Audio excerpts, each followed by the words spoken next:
to safeguard your loved ones and home. Always use proper holders or receptacles to secure your candles. Maintain 2 ways in and out of your home. Flammables, household chemicals, and cleaning agents should be stored separately. When cooking, stoves are not to be left unattended for prolonged periods. All gas cylinders must be properly connected and hose clips secured tightly to avoid gas leaks. Family members must be aware of your evacuation procedures, and the muster point must be identified. Under no circumstances should you re-enter your home in the event of a fire. Remember, fire safety begins with you.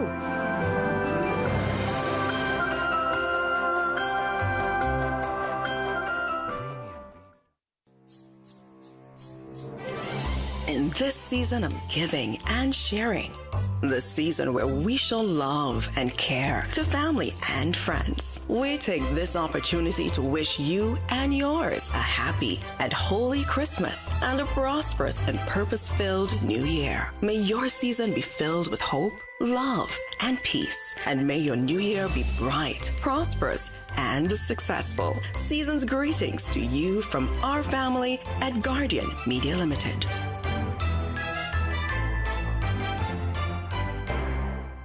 Struggling with blood sugar swings, high blood pressure, or stiff joints? Take control with Aja Nutrition's powerful wellness trio.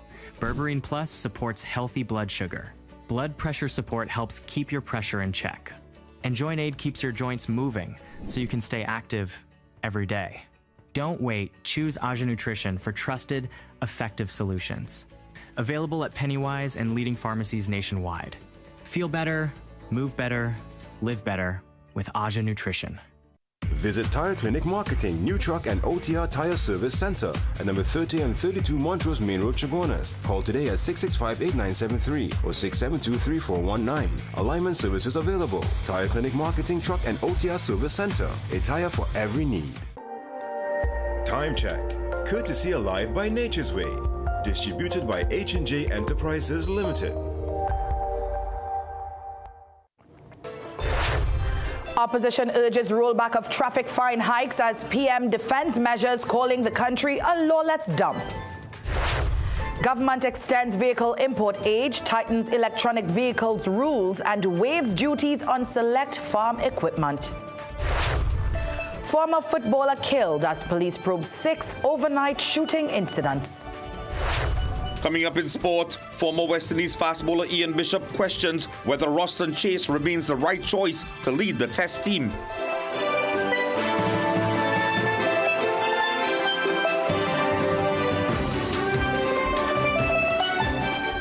Good evening, I'm Doris Polo, and this is the Weekend News here on CNC3. Thanks for joining us. In our top story this evening, opposition leader Penelope Beckles is pressing the government to reverse its decision to hike traffic fines and fees, saying the increases are unfair to citizens already strained by the cost of living and contradict earlier promises. Now, the Prime Minister is defending the move, arguing it is necessary to curb growing lawlessness, a response we'll bring to you later in this newscast. Now, in this report by Derek Achong, a political analyst says government can change course, but warns that poor communication risks eroding public trust. Opposition leader Penelope Beckles is demanding the government roll back its decision to hike traffic fines and fees for services. In a statement on Sunday, Beckles blasted Prime Minister Kamal Prasad-Bissessar for pushing the increases after previously opposing them while in opposition. Beckles believes the move isn't about compliance with road laws, but plugging a revenue gap in the government's first budget. She also slammed the timing, noting the announcement came in a Gazette notice on Christmas Day. Political analysts Dr. Winford James and Dr. Shane Mohammed agree the rollout should have been better communicated. James says that the communication strategy looked like an attempt to dodge scrutiny. The government picks and chooses what press conferences they must hold, and clearly they didn't want to answer any awkward questions as a result of that development. Dr. Shane Mohammed says governments are free to change their position after taking office, but stress communication is critical for public support. The issue is not what you do, it is how you do it.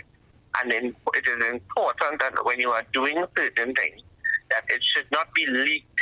You shouldn't hear about it on social media, but there must be a clear communication from government explaining the why, the what, and the how. Mohammed warned the government to improve its messaging if it wants to keep the goodwill it earned in April's general election. Derek Achong, CNC3 News.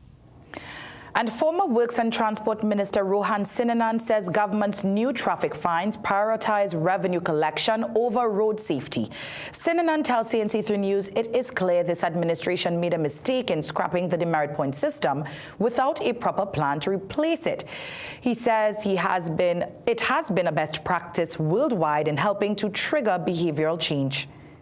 It was something in motion. We were about, Cabinet had already approved a lot of changes where we were taking out fines on certain things, taking out points and adding points to certain things based on getting the final result of what the whole program was. He warned that the country has seen this before. Prior to the U-turn, Sinanan said more than 130,000 traffic cases clogged the courts, with offenders openly boasting about piling up tickets without ever paying them. Well, Prime Minister Kamala Persad-Bissessar is defending her government's decision to increase road safety fines, customs duties, and business levies, saying the measures are necessary to restore order in a country she describes as a lawless dump. There's been 109 road deaths recorded for 2025. Today, the Prime Minister accused the opposition of encouraging irresponsible behavior and ignoring priorities like healthcare, education, security, and sustainable jobs. She says her government will run the country for citizens who want to live decent, productive lives and ensure fair consequences for those who break the law. The Prime Minister maintains that these measures were outlined in the budget and finance bill. A Marabella man is dead after a crash on the Sir Solomon Hochoy Highway in Gasparillo early on Sunday. Police say 21-year-old Ian Kazim Peters was found pinned under a white Kia H100 pickup about 30 feet off the southbound lane near the Gasparillo overpass. The vehicle had flipped on its side just after 3 a.m. Peters of Laramine was later pronounced dead. Government has extended the maximum age for certain imported vehicles to 8 years while tightening rules for electric cars. Legal Notice number 477 amends the Motor Vehicles and Road Traffic Act, raising the import age limit from 3 years to 8. The change takes effect January 1st and applies to vehicle importation and registration. Officials said the amendment broadens the pool of used cars eligible for import, allowing vehicles up to 8 years old from the year of manufacture. The same threshold applies to related provisions in Appendix A of the schedule. At the same time, the order restricts electric vehicles by introducing a value cap. That is, vehicles with a CIF value of $400,000 or less. Also starting next Thursday, government will remove customs duty on farm equipment. Under the Customs Remittance of Customs Duty Order, duty is waived on certain items for agriculture. Covered are crops, livestock, and agro-processing tools. Among them, plastic mulch, polythene trays, grow bags, containers, sand, bricks, honey buckets, spouts, chocolate molds, air tags, net pots, and freight container equipment. Also exempt are livestock care tools such as hoof trimmers, shears, clippers, nose rings, plus post-harvest gear like mobile refrigeration, freezers, grinders, and juicers. Grow lights for indoor farming are included. Officials noted that other items remain subject to duty. It's time now for a break. We'll have more news when we come back.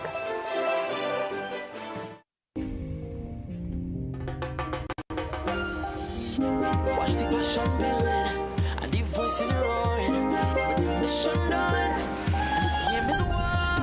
With the music talking and the big stage calling, the culture comes alive and it's just endless vibes. The future's bright, we'll be more bright. Now it's sweet time, the time to shine. Life is on.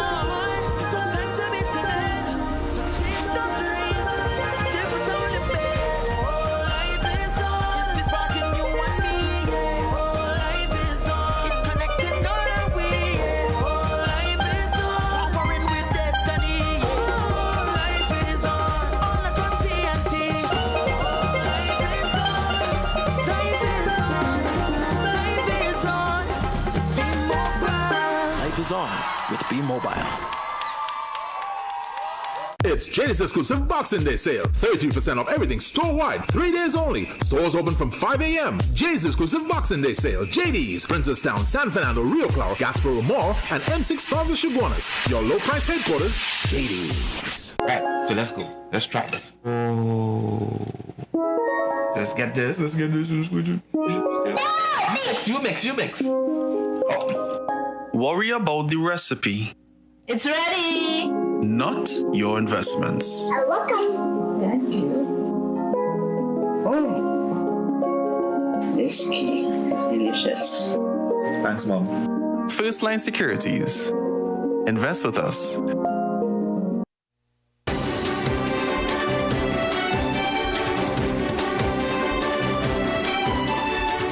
We return with crime news. Former national under-17 footballer TK Hoyce was gunned down on Charlotte Street in Port of Spain last evening. Police say the 27-year-old Laventille resident was chased and shot multiple times around 6:25 p.m. He died on the pavement. The gunman then opened fire on passers-by, wounding a 20-year-old man in the foot and a 67-year-old street vendor in the hand before escaping in a waiting vehicle. Unconfirmed reports suggest Hoyce's killing may be linked to the December 15th murder of Jelani George in Woodbrook.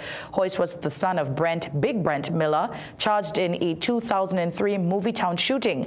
Meanwhile, the TT Football Association is mourning Hoyce, recalling his role in the 2014 Caribbean Under-17 qualifiers and the 2015 CONCACAF campaign, where he scored in a 3-0 win over Barbados. Just hours before he was gunned down in Marabella, 35-year-old casino worker Kajana Matthew Codrington was laughing and hugging his family. Moments, his mother says, are now painfully frozen in time. Codrington was shot multiple times along Granada Terrace, Marabella, shortly before 6 p.m. on Saturday. Police recovered 10 9mm shell casings and believe he was ambushed while walking. No CCTV footage has been found. His mother, Anne-Marie Prescott, told CNC3 News there were no warning signs. I don't know who he went with. I don't know what happened. I just don't know. And I I have fog in my brain right now, to tell you the honest truth, because it really, it really hit me, because to know that I just talked to him. Police investigations are continuing. A Maraval man was shot twice after stopping to answer a phone call in the capital. Police said the 41-year-old of Saddle Road was driving along Nelson Street around 9:30 p.m. yesterday when he pulled over near Southeast Port of Spain Secondary School to take the call. Well, 2 armed men approached his car. As he tried to speed off, the gunmen opened fire. The victim was hit in the right calf and left hand. He drove himself to the Eric Williams Medical Sciences Complex in Mount Hope, where he was treated and discharged. 3 men, including a teenager, were injured in separate violent incidents in Barkpore, Laramine, and Siparia over the weekend. In Barkpore, police say an 18-year-old was struck on the head with a cutlass while trying to break up a family dispute over an alleged affair. He was taken to hospital and is listed in stable condition. In Laramine, 27-year-old Nigel Mohammed was shot while liming near his home. He remains in stable condition. And in Siparia, 41-year-old Kwabena Moore was stabbed multiple times during a bar altercation around 7 p.m. on Saturday. He is also warded in stable condition. The Tobago People's Party is reaffirming its promise not to cut jobs for CPEP and URP workers on the island. According to the party, the People's National Movement continues to make false claims that its administration would fire CPEP or URP workers. But the TPP says those are false, reckless claims and desperate lies. In a release today, TPP revealed the THA has already received all releases from the Ministry of Finance to pay CPEP and URP workers for fiscal 2026. Meanwhile, during a PNM meeting in Charlottesville last evening, PNM Council political leader Ansel Dennis promised permanent employment for Tobagonians. My commitment to the young men in this district that were handed those jobs by this current area representative and chief secretary. It is our commitment to ensure that when you elect us back into office, We will ensure that every single Tobagonian on a short-term 10 on 10 off is given full permanent employment within a reasonable time frame. Now, ahead of the THA elections, PDP leader Watson Duke is once again urging his supporters to back the Tobago People's Party. In a social media post today, Duke called on PDP members and activists to put aside past differences and support the TPP in 2026.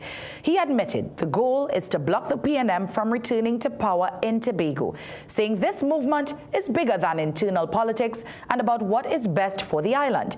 Taking aim at the PNM, Duke accused the party of failing Tobago, treating it as an extension of national politics instead of respecting its identity, needs, and future. The THA elections are set for January 12th. Shifting gears, on the edge of a forested field in St. Julian Village, Princestown, there's a family of 6 who faces a daily struggle to survive. Not only do they face starvation and bullying, but they're also struggling with undiagnosed illnesses. Radhika De Silva and Che Tika Singh visited the Abdul family over the weekend to bring us their story.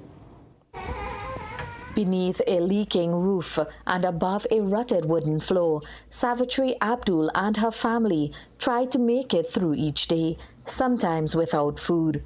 Sometimes he's get green fig. If we don't have anything to eat, he's get moko, green moko, paita ripe. He will get yam in the land, high yam. So he's dig a piece and bring it up to cook. Their struggle deepened in August last year when her husband, Cornelius Abdul, underwent heart surgery, leaving him unable to work. Their eldest son, Joel, tries to help, but with health complications of his own, it is difficult. When I get pain, I go on the bed. I cry. When you know I'm pain, take you. If you live in a bucket, I'm heavy. Oh, turning has been pain. Their youngest daughter, Jada, has never been to school. Savitri says the holes in the house pose a danger. I did fall through the gallery already, and I had damaged my foot. This whole part of my leg went down in the board, and my husband had was to go on top now when I did fall. When he had fall down, he went and raised me from my waist up.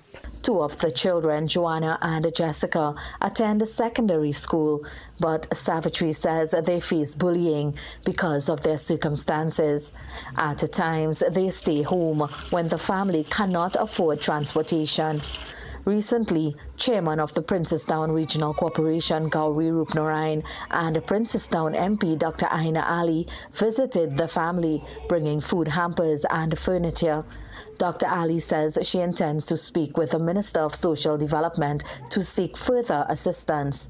Anyone wanting to assist the Abdul family can contact them at 795-6001. Radhika De Silva, CNC3 News. Thanks so much, Radhika, for filing that report. Let's tell you what's still to come in sport. Kieran Pollard produces a captain's knock to guide Emirates to a commanding victory over the Dubai Capitals. Struggling with blood sugar swings, high blood pressure, or stiff joints? Take control with Aja Nutrition's powerful wellness trio. Berberine Plus supports healthy blood sugar. Blood pressure support helps keep your pressure in check. And Joint Aid keeps your joints moving so you can stay active every day. Don't wait. Choose Aja Nutrition for trusted, effective solutions.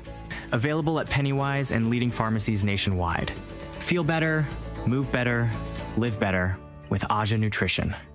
Upgrade your home this Christmas at Arima Door Center. We've got premium wooden doors, modern bathroom vanities, and LED mirrors in stock now. Designer shower heads for just $300. Plus, check out our stylish ceiling fans and hardware. Visit us at number 4 Cleaver Road, Arima. Call 642-3509 today. Here are some fire safety tips to safeguard your business, employees, and customers. Be aware of the dangers of overstocking goods in the aisles, near exits and entrances, narrowing the exit width. Keep goods a minimum of 18 inches from ceilings and lighting fixtures. All fire safety protection equipment and signage must be clearly visible and unobstructed. All employees should be trained in the proper use of fire extinguishers and evacuation drill procedures, even temporary workers. Reduce the accumulation of combustible materials which can escalate the risk of fires and prevent safe evacuation. Ensure proper housekeeping is constantly maintained during the holiday period with a clean-as-you-go policy in place. Remember, fire safety begins with you.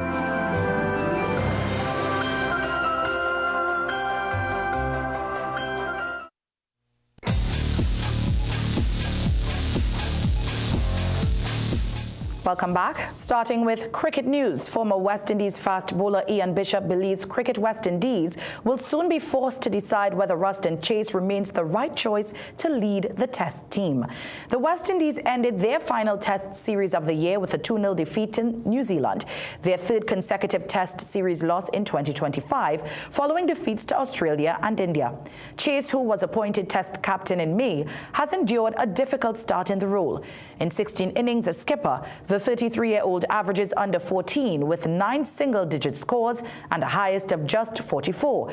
His struggles continued in New Zealand, where he averaged 7 across the series. His bowling returns have also been underwhelming, conceding nearly 71 runs per wicket. Bishop said CWI must assess whether Chase can justify his place as a batsman, particularly with no tests scheduled until June. Ruston, by his own admission, has struggled big time with the bat, and it's still sort of bemuses me that a guy who can score 5 Test match hundreds in his first 20 or so Test matches has reached this point in his career at age 33, where he's struggling to put even moderate innings together. So the West Indies are fortunate in that they have 5 or 6 months before their next Test series to try to determine whether Ruston is capable, first of all, of holding his place in the team. Staying with cricket, Kieran Pollard produced a captain's knock to guide Emirates to a commanding 8-wicket victory over the Dubai Capitals in the International League T20 yesterday. Chasing a modest target of 122, Pollard remained unbeaten on 44 from 31 balls, striking 5 sixes and a boundary as the Emirates reached 126 for 2 in just 16.4 overs. Pollard took full control of the chase, showcasing his power and composure at the crease. He then combined with Tom Banton, who finished on an unbeaten 28 from 20 deliveries in an unbroken 67-run partnership that sealed the win. The victory marked Emirates' 7th in 10 matches, further strengthening their position in the tournament standings. And in football, there were 2 matchups today in the English Premier League. Rajiv Suratsingh has the highlights. Sunderland and Leeds United played out a 1-1 draw at the Stadium of Light. Sunderland took an early lead through Simon Adingra. Thanks, Rajiv. You're watching the weekend news here on CNC3. We have a break coming up. Stay with us. Dress like you mean business. At The Working Woman, we bring you stylish, professional looks made for the modern woman. From casual to formal workwear, we've got your professional wardrobe covered. Recession have you down? Don't lose hope. Head on down to Tire Clinic for the recession deals. That's big savings with our road hazard warranty on Dunlop 2021 Falcon tires. Available at Tire Clinic, Cuba, Chaguanas, and Pleasant Park. Tire Clinic, a tire for every need. Call 636-8973 or 636-2958.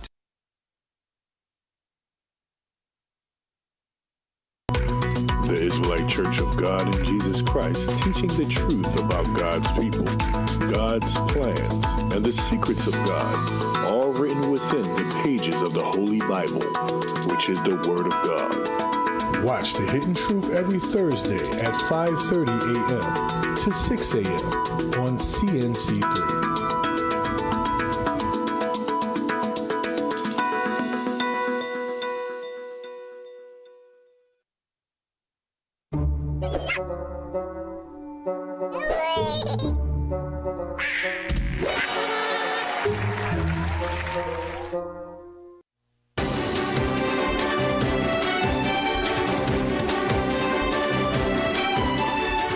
Welcome back.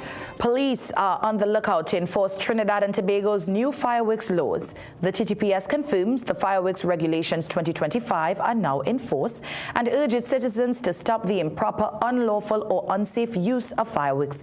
Police warn reckless discharge endangers lives, property and communities, especially children, seniors, vulnerable persons and pets. Officers say they will issue warnings where appropriate, but prosecution remains on the table. The TTPS says firm action will be taken against breaches with heightened intelligence-led patrols across the country. Officers also warn that all offenses reported will be investigated. With Prime Minister Kamla Persad-Bissessar threatening an outright ban on fireworks over the failure of some to comply with new legislation, we asked if you believe that people would now adhere to the law. Here's what you told us. No, they would not, because crime is, it also have crime. You don't know what is gunshot between fireworks. I doubt that. And my people are not accustomed to the norm already, so now what you're doing something new now, it could be hard for them to change. Well, they will still bust fireworks whenever they get a chance. They won't listen to the government. Nah, people was saying that already. People was saying that all over Trinidad. People didn't stop it. They will continue. That's not stopping them. They will continue. Well, Trinidad is a kind of free kind of people that live how they want, when they want. You know what I mean? I think they will continue with some fireworks and so on.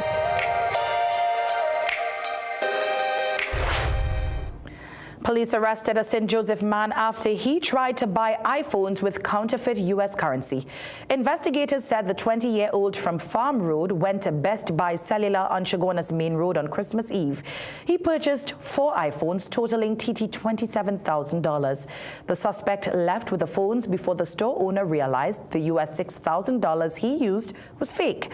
The woman filed a police report. 3 days later, she alerted officers when the man returned to the store. Police arrested him and recovered 3 of the phones in his possession.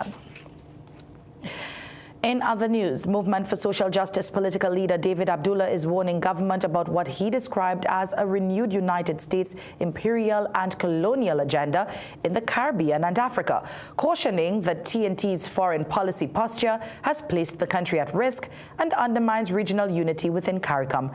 At the MSJ's final media conference for 2025, Abdullah said recent U.S. military actions and policy statements reveal a clear strategy aimed at securing control over resources, not combating terrorism or narco-trafficking, as claimed.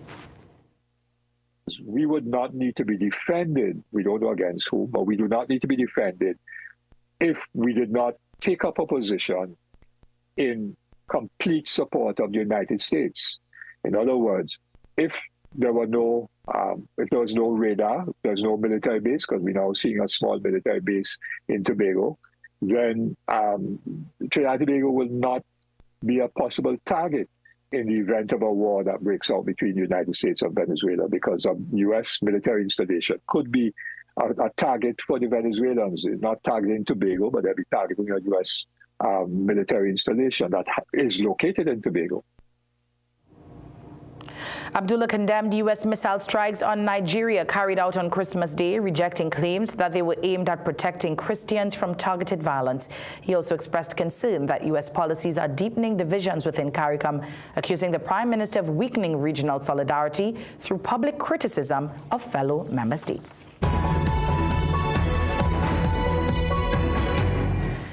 CARICOM remains firmly committed to keeping the Caribbean a zone of peace.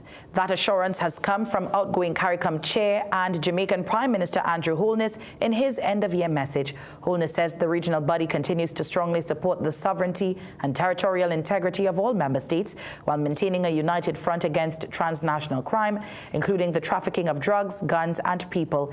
He acknowledged that differing national views may arise, but stressed that these do not weaken CARICOM's mandate, shared economic interests, or the people-to-people ties that bind the region together.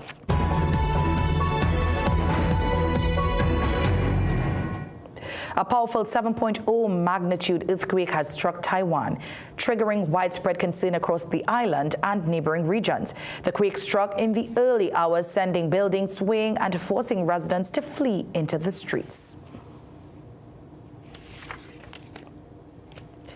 a significant earthquake occurred off the northeastern coast, with the preliminary magnitude estimated at around 7.0. The earthquake's epicenter was located approximately 32 kilometers east of Yilan County, beneath the offshore waters of the Pacific Ocean, at a depth of roughly 70 kilometers.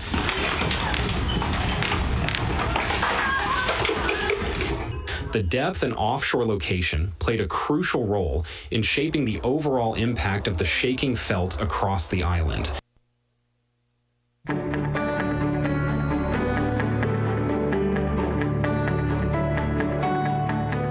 It's time for a look at tomorrow's weather forecast. The Met Office says it will be partly cloudy at times with a few light to moderate showers and a medium chance for an isolated heavy shower or thunderstorm. Conditions are likely to become settled by late afternoon. Tomorrow's maximum forecast temperature in both Trinidad and Tobago is 30 degrees Celsius. Seas are moderate with waves 2.5 in open waters and 1 meter in sheltered areas. Thank you so much for joining us for the weekend news here on CNC3. I'm Doris Polo, as always, on behalf of the rest of the team. Have a great night and a wonderful week ahead.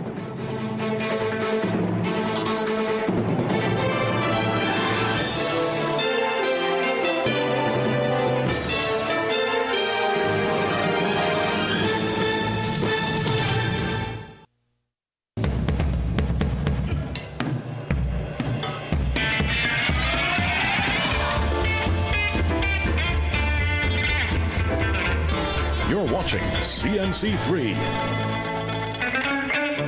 This Christmas concert brought to you by Garden Foods, Sunflower, Tattoo Life, and Shandy Carib.